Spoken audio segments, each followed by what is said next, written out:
ओम शांति। 4 सितंबर 2023। बाबा के महावाक्य।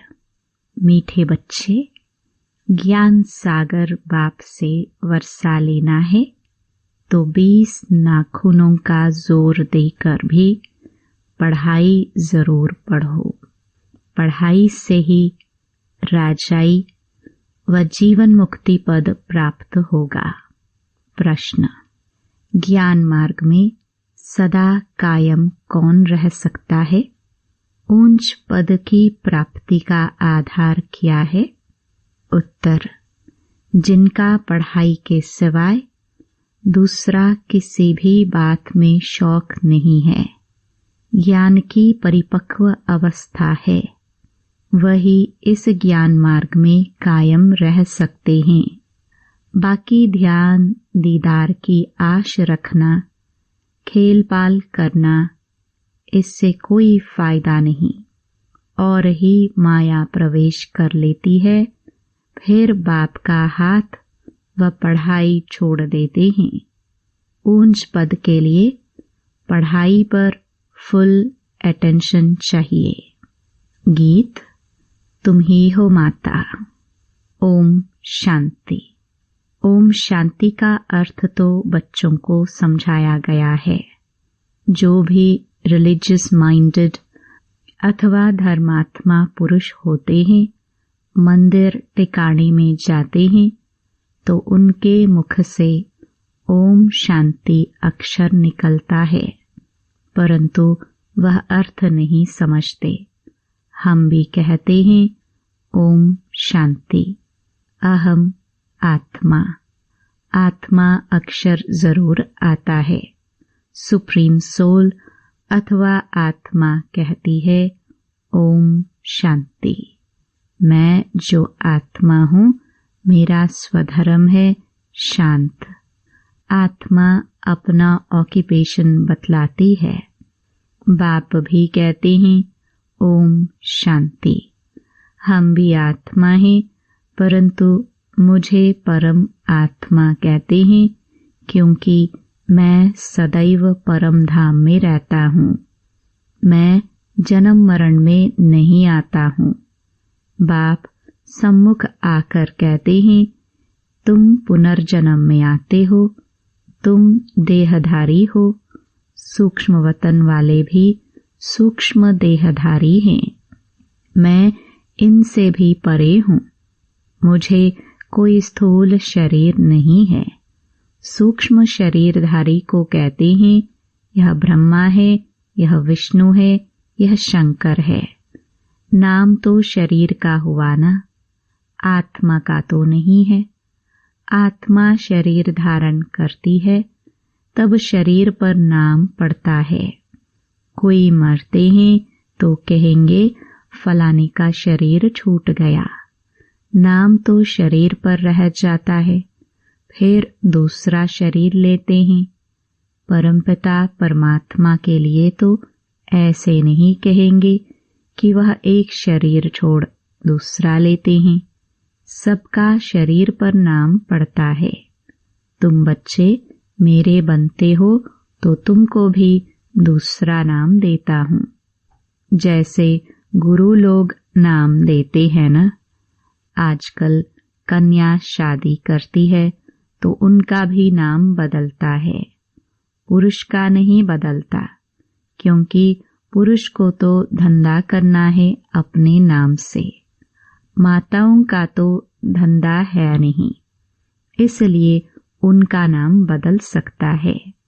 पुरुषों का इंश्योरेंस धंधे आदि में नाम है। अब बाप समझाते हैं, सब याद तो करते हैं तुम मात पिता हो और साथी हो, खिवैया हो। तुम हमको साथ ले चलते हो। देखो कितने संबंधों में आते हैं। शरीर छोड़कर फिर आपके साथ चलना है। तुम बच्चे जानते हो, खिवैया हमको साथ में ले जाएंगे। बाप की कितनी महिमा है। फिर वह कब आएंगे, कब आकर साथी बनेंगे, यह नहीं जानते। कहते हैं, जब भक्ति मार्ग का अंत होता है तब भक्तों की रक्षा करने मुझे आना पड़ता है। मुझे खिवैया बन वापस ले जाना है। तुम जानते हो कैसे आकर मात पिता बने हैं। इनको ही खिवैया गुरु कहा जाता है। छी दुनिया जीवन बंध से जीवन मुक्ति में ले जाते हैं, इसलिए उनको पतित पावन खिवैया कहा जाता है। नई दुनिया कहा जाता है सतयुग को। दुनिया तो यही है, सिर्फ पुरानी दुनिया का विनाश होता है। जैसे पुराने घर में रहकर नया बनाए फिर पुराना घर छोड़ना होता है ना, यह भी जब स्थापना हो जाती है तो फिर पुरानी दुनिया का विनाश होता है। त्रिमूर्ति का भी अर्थ समझाया है। ब्रह्मा द्वारा स्वर्ग की स्थापना करना यह परमपिता परमात्मा का ही काम है। उन्हों द्वारा कराते हैं क्योंकि करन करावनहार है। बाप आकर सम्मुख समझाते हैं। ब्रह्मा द्वारा सहज राजयोग और ज्ञान तुम ब्रह्मा मुख वंशावली को बैठ सिखलाता हूँ। भविष्य 21 जन्मों के लिए तुम सो देवी देवता पद पाएंगे नंबरवार पुरुषार्थ अनुसार। तुम जानते हो हम मात पिता से पढ़ रहे हैं। यह है ईश्वरीय विश्वविद्यालय। अगर पढ़ाई को छोड़ देंगे तो समझा जाएगा इनकी तकदीर में नहीं है। स्कूल तो चलना ही है। बाबा आकर इस ब्रह्मा तन द्वारा पढ़ाते हैं। तो बच्चे भल कहाँ भी हो, किसी भी सेंटर पर हो, जानते हो ज्ञान सागर पारलौकिक परमपिता परमात्मा से हमको जीवन मुक्ति का अथवा राजाई का वर्षा पाना है। अगर हम पढ़ाई छोड़ देंगे तो वर्षा पा नहीं सकेंगे। बाप तो आए हैं साथ ले जाने। नई दुनिया स्थापन हो जाएगी, फिर सबको खिवैया ले जाएंगे। तुम खिवैया को भी जानते हो और जिन द्वारा स्थापना विनाश पालना कराते हैं उन्हों को भी तुम जानते हो।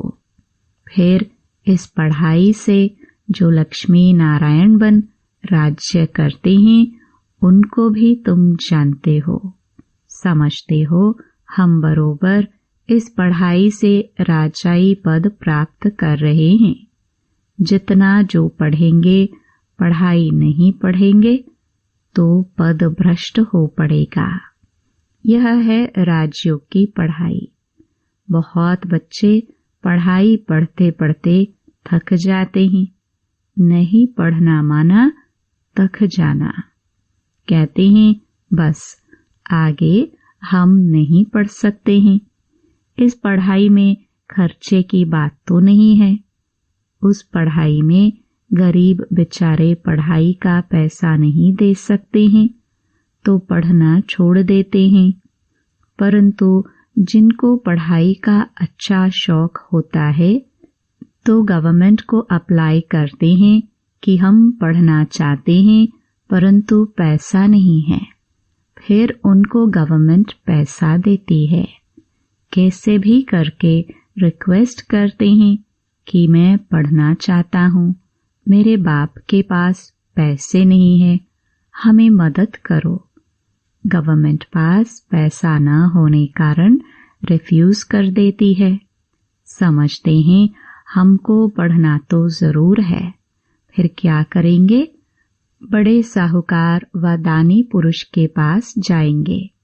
हमारे माता पिता गरीब है, हम पढ़कर सर्विस करना चाहते हैं, आप हमें मदद कर सकेंगे?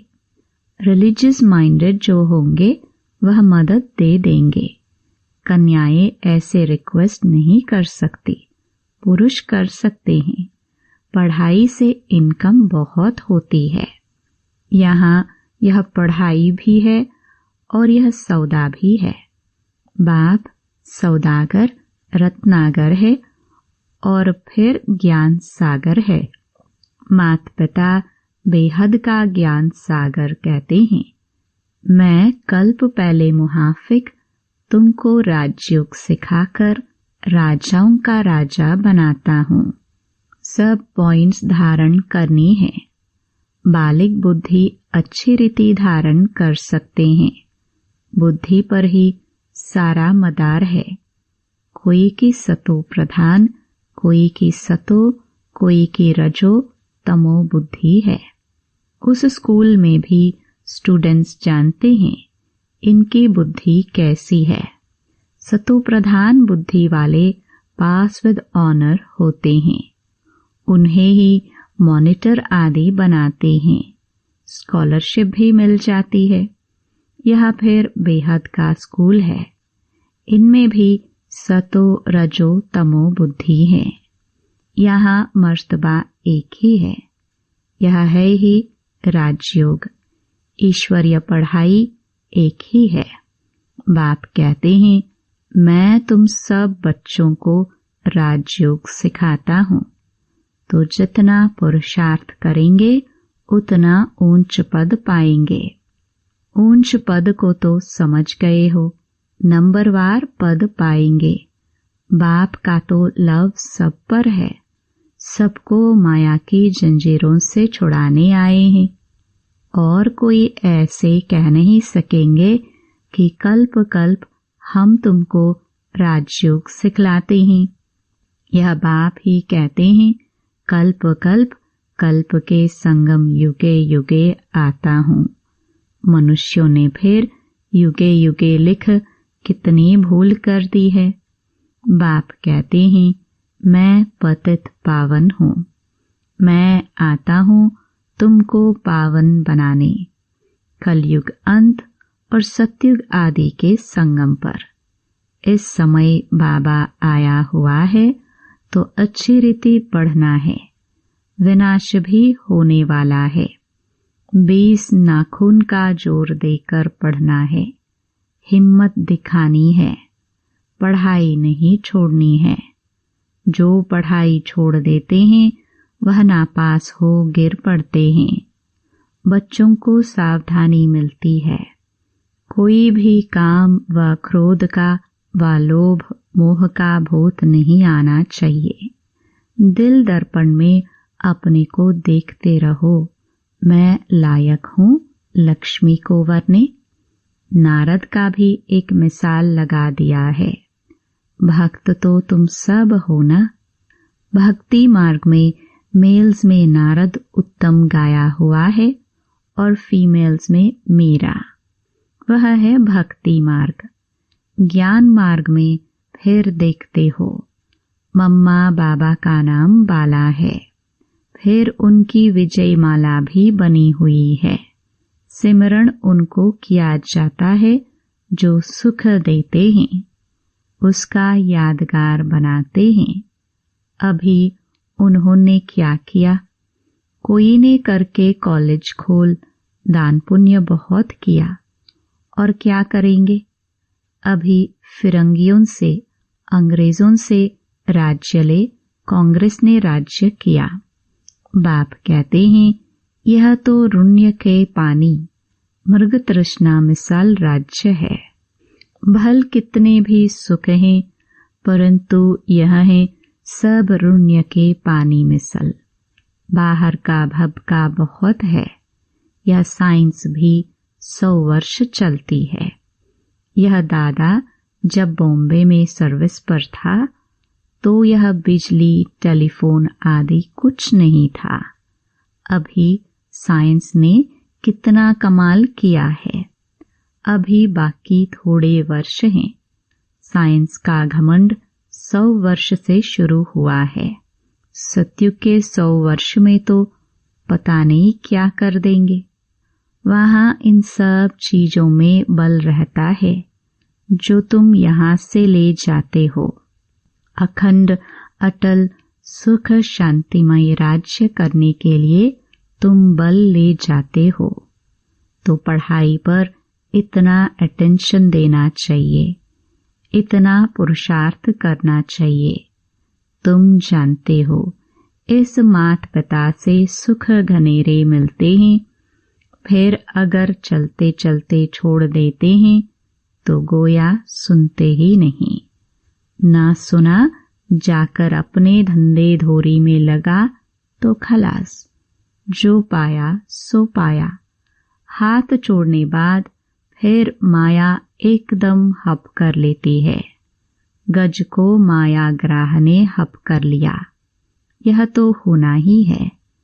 तुम देखते भी हो कैसे अच्छे अच्छे बड़े बड़े निमंत्रण देने वाले, सेंटर खोलने वाले भी पढ़ाई को छोड़ देते हैं। कहेंगे ड्रामानुसार इनकी तकदीर में इतना ही था। फिर उनका क्या हाल होगा? माया एकदम खा लेती है। कितने खत्म हुए? बहुत ध्यान में जाने वाले, खेलपाल करने वाले आज है नहीं। यह ध्यान दीदार की आशाएं कभी नहीं रखनी चाहिए। आश रखते हैं तो आशा में विघ्न पड़ जाते हैं। माया के भूत भी प्रवेश कर लेते हैं। ध्यान का कितना पाठ बजाते थे। जो 5-7 रोज ध्यान में बचपन के पाठ में रहते थे, महारानी बन जाते थे। आज वह है नहीं। इससे कोई फायदा नहीं। ज्ञान की परिपक्व अवस्था वाले ही कायम रह सकते हैं। कभी भी ध्यान में जाने की आशा नहीं रखनी चाहिए। बाबा जो पढ़ाते हैं वह धारण करना है। जितना पढ़ेंगे उतना ऊंच पद पाएंगे।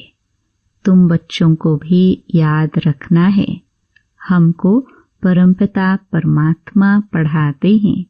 हम पढ़कर 21 जन्म के लिए ऊंच पद पाते हैं, फिर हम ही पूज्य से पुजारी बनते हैं। जो ब्राह्मण कुल के बनते हैं वही ऐसे कह सकते हैं, दूसरा कोई कह ना सके। भारत का ही खेल बना हुआ है।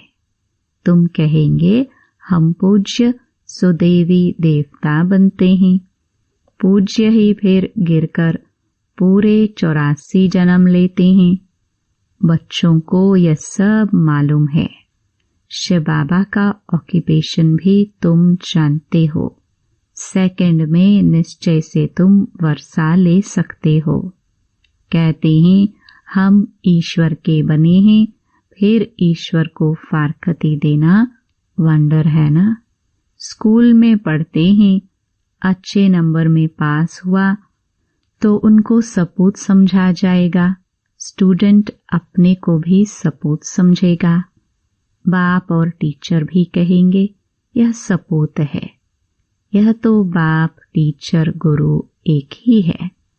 बाप भी है, फिर टीचर बन हमको पढ़ाते हैं, फिर साथ भी ले जाएंगे। बाप कहते हैं हम साथ इकट्ठे चलेंगे। तुम्हारी ज्योति बुझ गई थी, अब जग रही है। हमारी ज्योति सदैव जगी हुई है सारी आत्मा की ही बात। तुम जानते हो हम आत्मा अशरीरी आई, फिर अशरीरी हो जाना है।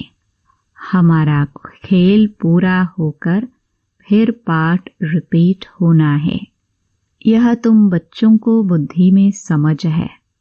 तुम माता पिता, तुम्हारी पढ़ाई की कृपा से हमको कितने सुख घनेरे मिलते हैं। ऐसे माता पिता को कभी भूलना छोड़ना नहीं चाहिए। बाप कहते हैं ऐसे माता पिता बाप दादा को जो तुमको इतना वर्षा देते हैं, चिट्ठी लिखते रहेंगे तो बाबा समझेंगे याद करते हैं। बाप की तो रोज याद प्यार जाती ही है मुरली में। बच्चों की चिट्ठी देरी से आएगी तो समझेंगे पूरा याद नहीं करते हैं। बाप को तो लिखने की दरकार नहीं है, बाप की तो रोज मुरली जाती है। याद प्यार बाबा देते ही हैं, वह तो जागती ज्योत है। बच्चों को समझाते हैं, पत्र जरूर लिखते रहो। अनन्य बच्चों का फिक्र नहीं रहती है, हिलने वालों को सावधानी दी जाती है। भूल नहीं जाना, पढ़ते रहना। समाचार तो बाबा के पास सब आते हैं न। रजिस्टर में नाम दाखिल रहता है। पूछते हैं, यह बच्चा एब्सेंट क्यों है? रोज एब्सेंट रहते तो समझा जाता मर गया। बाबा पूछते हैं, फलाने बच्चे का कोई समाचार नहीं आया है? तो लिखते हैं, फलाना अभी आता ही नहीं है, संशय बुद्धि हो गया है। अच्छा, आगे चलकर शायद निश्चय बुद्धि हो जाए। अच्छा, मीठे मीठे सिखिलदे बच्चों प्रति मात पिता बाप दादा का याद प्यार और गुड मॉर्निंग। रूहानी बाप के रूहानी बच्चों को नमस्ते। धारणा के लिए मुख्य सार। पहला, विजय माला में आने की हिम्मत दिखानी है। सिमरन लायक बनने के लिए सबको सुख देना है। दूसरा, सपूत स्टूडेंट बन बाप टीचर का नाम बाला करना है। कभी भी काम व क्रोध के भूत के वश हो उल्टा काम नहीं करना है। वरदान, करन करावन हार की स्मृति से विघ्नों के बीज को समाप्त करने वाले समर्थ आत्मा भव। सर्व प्रकार के विघ्नों का बीज दो शब्द में है, एक अभिमान और दो अपमान। सेवा के क्षेत्र में या तो अभिमान आता कि मैंने यह किया, मैं ही कर सकता, या तो मेरे को आगे क्यों नहीं रखा गया, मेरे को यह क्यों कहा गया, यह मेरा अपमान किया गया। यही भावना भिन्न भिन्न विघ्नों के रूप में आती है। जब खुदाई खिदमतगार है, करन करावनहार बाप है, तो अभिमान कहाँ से आया, अपमान कहाँ से हुआ? इसलिए कंबाइंड रूप की स्मृति द्वारा समर्थ आत्मा बनो तो विघ्नों का बीज सदा के लिए समाप्त हो जाएगा। स्लोगन, ज्ञान स्वरूप बनना है तो बाप और पढ़ाई से समान प्यार हो। ओम शांति।